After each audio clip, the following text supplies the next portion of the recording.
প্রবল গরমে হজ করতে গিয়ে মারা গিয়েছেন অন্তত 550 জন হজ যাত্রী, জানালেন কূটনীতিবিদরা। বিস্তারিত জানাবো তার আগে বলে রাখি, আপনি যদি চ্যানেলে নতুন হয়ে থাকেন তাহলে অবশ্যই চ্যানেল সাবস্ক্রাইব করবেন, এবং আপনি যদি ফেসবুক পেজ থেকে ভিডিওটা দেখে থাকেন তাহলে অবশ্যই পেজটি ফলো করে যাবেন। আসুক জেনে নেওয়া যাক বিস্তারিত। প্রবল গরমে ভুগছে আরব বিশ্বও। গরমের জেরে সৌদি আরবে হজ করতে গিয়ে প্রাণ গিয়েছে অন্তত 550 জন মানুষের। মৃতদের মধ্যে বেশিরভাগই রয়েছেন মিশরের মানুষ।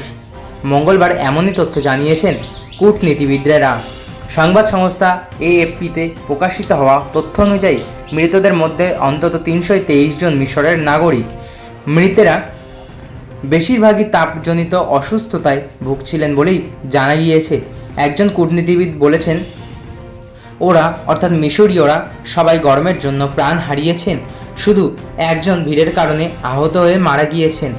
মক্কা সংলগ্ন আল মুয়াইসিমের হাসপাতালের মর্গ থেকে দেওয়া তথ্যের ভিত্তিতেই 550 জনের মৃত্যুর কথা জানানো হয়েছে। মৃতদের মধ্যে 323 জন মিশরীয় ছাড়াও 60 জন জর্ডানের নাগরিকও মারা গিয়েছেন বলে জানা গিয়েছে। এএপির একটি তথ্য অনুযায়ী একাধিক দেশের নিরিখে নতুন মৃত্যুর হার এখনও পর্যন্ত 577। কূটনীতিবিদরা জানিয়েছেন, মক্কার অন্যতম বৃহত্তম আল মুয়াইসেমের মর্গে রয়েছে মোট 550 জন। মে মাসে প্রকাশিত একটি সমীক্ষা বলা হয়েছে, যেখানে ধর্মীয় অনুষ্ঠান করা হয় সেখানে তাপমাত্রা প্রতি দশকে 0.4 ডিগ্রি সেলসিয়াস অর্থাৎ 0.72 ডিগ্রি ফারেনহাইট বৃদ্ধি পাচ্ছে।